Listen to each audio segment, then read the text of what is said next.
beberapa bulan bahkan sebelum penetapan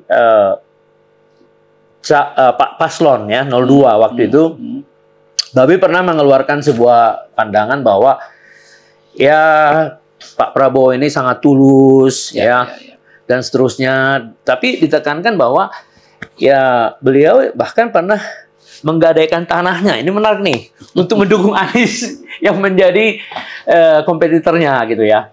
Apa latar belakang Babe mengeluarkan pendapat itu sebelum?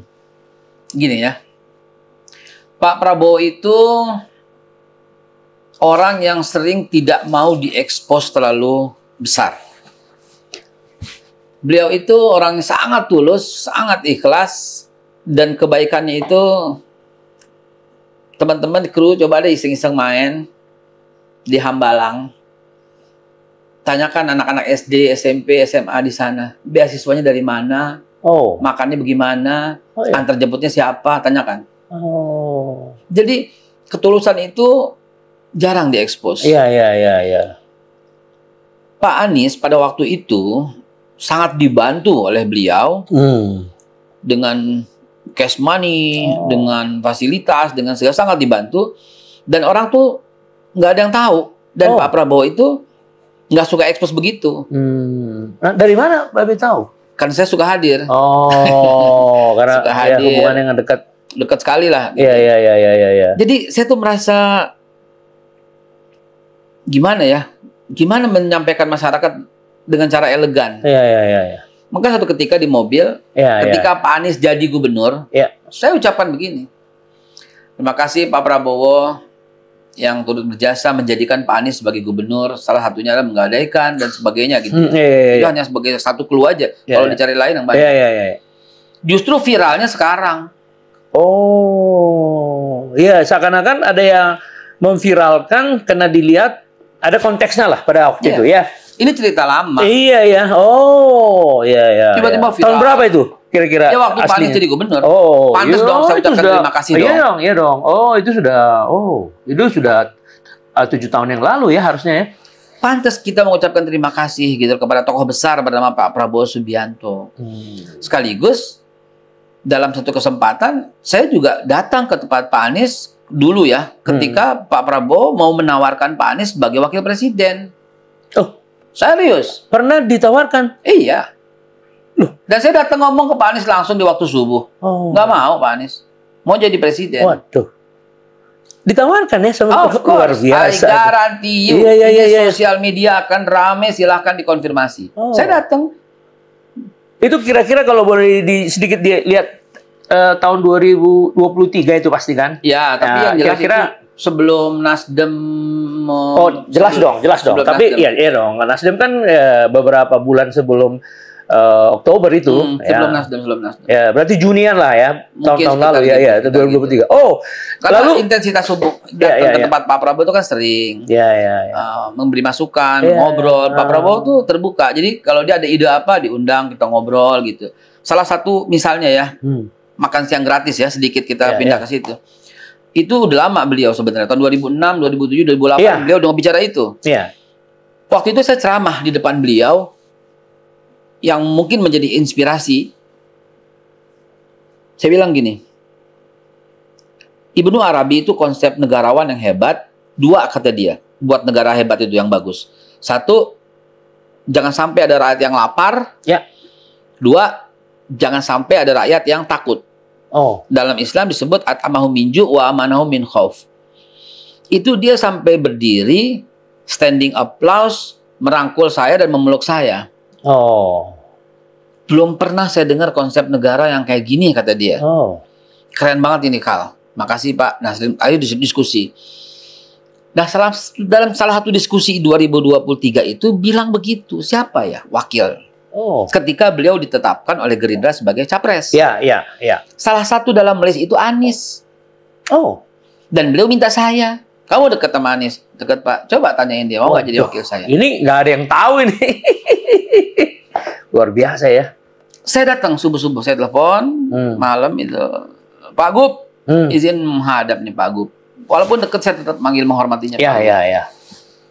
Datang deh besok pagi. Subuhan di sini. Jam 5 saya datang. ada satu orang penasehat spiritualnya beliau lah, seorang Habib yang dekat dengan beliau. Saya sampaikan, nggak mau jadinya presiden, mau jadi presiden. Aduh, saya akhirnya ngomong, ini kata beliau, ini opportunity buat saya. Terus saya bilang, pakai bahasa Inggris waktu itu, brother, saya bilang, if you are gold, gold do not need opportunity. Yes. Gold is always gold. Lintas zaman, lintas waktu, emas tuh ya emas, nggak perlu peluang. Gitu. Entahlah dia jawab apa, saya lupa. Intinya dia nggak bersedia. Sampaikan lagi nggak apa-apa. Nggak mau, Pak. Apa respon dari Pak? Ya responnya, ya kenapa? Kenapa? Kan beliau jadi wakil 5 tahun, kemudian bisa jadi presiden. Dia bisa luar biasa, bisa 15 tahun pegang negara ini. Kalau dia benar dalam menjadi wakil, menunjukkan ke negarawan yang hebat dan seterusnya gitu. Itu 15. Beliau bilang sama saya, kenapa ya? Saksinya ada Pak Safri Samsudin kok. Waktu makan pagi sama Bapak kalau nggak salah. Bapak di situ, saya di sini ada Pak Safri kok waktu itu. Nah, perasaan Babe sendiri sebagai orang yang menyaksikan beliau itu dibantu dalam proses dia menjadi gubernur, konon katanya semua Gerindra dengan biaya sendiri dari seluruh Indonesia tuh. Nah, itu disaksikan oleh putrinya Pak Hasim di sini. Nah, pertanyaan saya, apa rasa Babe sebagai, ya katakanlah sebagai orang yang di tengah lah, mendengar jawaban itu? Sedih. Sedihnya kenapa? Kan kantornya kan di Jalan Medan Merdeka. Kantor Bapak kan di Jalan Medan Merdeka juga. Tinggal berapa blok begitu doang. Kenapa mesti ribet? Datang aja langsung nggak bakal ditolak. Pak, apa kabar? Atau minum kopi bareng, makan siang bareng, atau kabarnya katanya ditolak. Yang satu bilang, kabarnya nggak pernah ada komunikasi. Yang satu bilang udah mencoba. Benar-benar kalau saya lihat sih ada lack of communication di situ. Ada komunikasi yang parah di situ. Tapi kan bisa ngomong di publik. Saya begini karena Bapak. Begitu bisa. Bukan 11 dari 100. Di situ patah hati semua orang yang mengerti perjalanan ini. Yang dekat-dekat seperti patah hati. Why did you say that? Sampai saya WA gitu loh. We still love you. Why did you say like that? Gitu loh. 11 dari 100. Gila. Menteri Pertahanan di luar negeri itu melambung namanya begitu. Universitas Pertahanan kayak apa sekarang? Air-air yang ditemukan kayak apa sekarang? Semua kayak apa? Prestasi gemilang. Kementerian terbaik cuma dapat poin dari 10 cuma 1. Gila saya bilang. Nah, ketika Babe mendapatkan sikap seperti itu dan kecewa sebagai teman, sebagai orang yang di tengah, lalu Babe melaporkan ke beliau yang menawarkan itu Pak Prabowo. Gimana respon dari sana? Ya responnya cuma kaget aja. Kaget ya? Kenapa dia begitu sama saya ya? Bahkan beliau pernah pada waktu itu ya, sebelum terjadi kekecewaan dahsyat dalam debat 1, 2, 3 Kan kalau saya jadi, mungkin dia juga salah satu yang akan dirangkul oleh Bapak gitu. Karena Bapak sifatnya kan merangkul. Dalam pidato beliau juga, saya akan jadi presiden untuk yang mencintai saya dan yang membenci saya. Akan saya rangkul semua. So, dia bilang seperti itu. Jadi kenapa mesti menyerang? Apalagi Ganjar. Apa itu? Ya kan di debat 3 apa coba? Kan ada teksnya. Entah siapa yang bikin.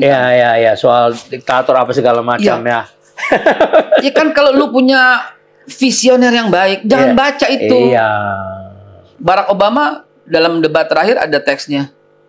Dia buang. Betul. Nggak benar nih teks. Gue mau ngomong aja langsung. Keren gitu loh. Mungkin belum nonton film itu kali. Apa tuh judulnya tuh? Saya lupa tuh. Terus kemudian yang menarik tadi, Anda Babik Haikal kecewa, tapi ada rasa kaget. Kenapa berubah sikapnya ya? Kaget, drastis kaget. Yang lebih kaget di debat pertama tuh membawa satu orang yang dia terbunuh, ayahnya dihadirkan, dan dia pendukung Prabowo. Loh, anak ini tidak tahu apa-apa, ditangkap sama Brimob dan terbunuhlah, dan usianya 15 tahun. Kenapa mesti begitu? Andai kata dia benar-benar pendukung Prabowo, nggak pantas juga. Andai kata nggak pantas juga. Jadi banyak blunder-blunder yang dilakukan oleh beliau. Entah siapa konsultannya, entah siapa penasehatnya. Kayaknya saya bilang, ini kayak bukan Anies nih. Oh, kagetnya waktu mendengar jawaban itu ya? Iya, kayak bukan Anies nih. Seperti berubah pribadi yang dulu, iya, yang Babi kenal. Iya. Kan nggak gini gitu loh. Iya, ini ada apa ini? Siapa ini grand design-nya nih? Iya. Di situ orang-orang dekatnya Tom, siapa lagi Tom Lembong, deket-deket situ, siapa lagi tuh yang deket-deket dia gitu ya. Ada apa ini? Kenapa jadi nyerang ini orang gitu loh? Saya sempat ketemu Bapak Mardhani Alisera, saya temuin. Kenapa tuh orang? Terus ada beberapa jawaban. Oke lah. Ada beberapa jawaban. Itu kenapa tuh orang? Kenapa nggak cool? Kenapa nggak debatnya dibuka dengan kata-kata? Kan yang hancurnya mereka semua didebatkan. Iya. Naiknya Bapak kan semua didebatkan. Iya. Kita cuman menampilkan pribadi Bapak yang sesungguhnya. Iya. Nggak bisa diapa-apain. Emang nggak bisa di-setting. Memang orangnya begitu. Iya. Dibilang HAM. Saya bilang, aduh, kenapa basi sih ngomongannya? Saya bilang, coba sebutkan ada berapa jenderal yang ada pada saat 98. Saya udah sebutin aja semua. Kenapa ketangkep nggak? Kenapa hanya dia sendiri yang masang badan? Iya. Di situ heroiknya. Iya, ini negara besarnya, ya. kacau, karena kacau gue yang masang badan. Iya. Ditutupi semua. Atasannya segala macam. Sampai sekarang, kiri, kanan, depan. Sampai sekarang, iya. Tapi DKP-nya tuh Wiranto waktu itu. Yang ada misi, ada rivalitas gitu loh. Yang benar itu Muladi ketika dibentuk tim TGPF. Tim Gabungan Pencari Fakta menentukan bahwa Pak Prabowo tidak bersalah dan tidak terlibat sama sekali dalam hal itu. Munir bicara di SCTV sama Fadlizon. Pak Prabowo itu nggak bersalah. Ayo kita datang ke pengadilan dan sampaikan tapi pengadilan nggak pernah digelar. Ya udah, kata beliau, mikul duur, mendem jero. Itu keren di situ. Jadi kita tuh angkat kebaikan-kebaikan beliau, biar gimana pun. Setelah ngelihat keadaan kayak begini, oke, we do not want Anies gitu loh, and we do not want Ganjar gitu loh. Emang kalau saya dari awal, dari 2000, dari Mega Pro juga saya udah 2009. Iya dong. Mega Pro kita beliau, kemudian Prabowo Hatta kita beliau, Prabowo Sandi juga ke beliau. Ketika beliau tidak ada rencana untuk nyalon, saya sempat sampaikan tuh ya mungkin ada Pak Mahfud, ada Pak Anies, tokoh-tokoh yang mungkin bisa naik di 2024. Nah, tapi ternyata ketika Gerindra menetapkan Pak Prabowo, udah minggir dong. Semua minggir. Tetap beliau gitu. Begitulah kurang lebih. Jadi waktu jauh sebelum Pilpres, setelah dapat jawaban yang Babe Haikal itu kecewa, lalu apa yang dipikirkan oleh Pak Prabowo? Kan tentu kan kalau udah dikasih kesempatan, tolong nanti bilang kalau saya udah selesai, bisa dilanjutkan bahkan 15 tahun seperti yang Anda bilang tadi ya. Luar biasa sekali itu, iya. 5 tahun wakil, 10 tahun. Iya. Berarti kan itu kan pilihan awal dari beliau sebagai pribadi kan? Tidak, saya belum tahu. Tapi yang jelas kan. Nggak perlu lihat dari kronologi waktunya. Ya, mungkin. Ya dong, ya. Mungkin saya takutnya gini. Mungkin juga Bapak minta sama yang lain, minta Pak Erik. Minta juga sama yang lain. Iya. Kan beliau ditanya, siapa yang memberikan respon? Ya, begitu juga saya pernah menghubungi Bu Kofifa soal ini. Dia mau di Jatim aja kan. Terus juga Yeni Wahid, kan banyak yang Bapak lihat. Iya, betul. Jadi saya nggak berani mengatakan yang pertama atau tidak, saya nggak berani. Tapi awalan mungkin bagian di awal tuh iya. Nah, responnya kaget aja. Kenapa gitu loh? Ada apa gitu loh? Justru kan saya udah tua, kata Bapak. Saya akan banyak di backup oleh wakil. Dan wakil tuh berperan ketika saya menjadi presiden. Itu jadi Bapak tuh minta orang-orang yang punya wawasan. Dan Bapak pada waktu itu ngomong Anies dan Ganjar adalah salah satu dari putra terbaik bangsa. Yang herannya sampai detik ini nggak ada balasan dari Anies maupun Ganjar. Ya kalau negarawan balas dong. Salam. Balas dong, ya kita dibilang putra-putri terbaik bangsa, saya juga bilang Bapak juga salah satu bapak bangsa. Keren. Bukannya terlibat HAM 11 dari 100. Masyarakat Indonesia itu nggak bisa terima. Iya, itu dia, Babe. Ya. Nggak bisa terima, penghinaan begitu nggak bisa terima. Apalagi di depan publik ya. Come on, gue nggak ngerti dah apa yang ada dalam pikirannya.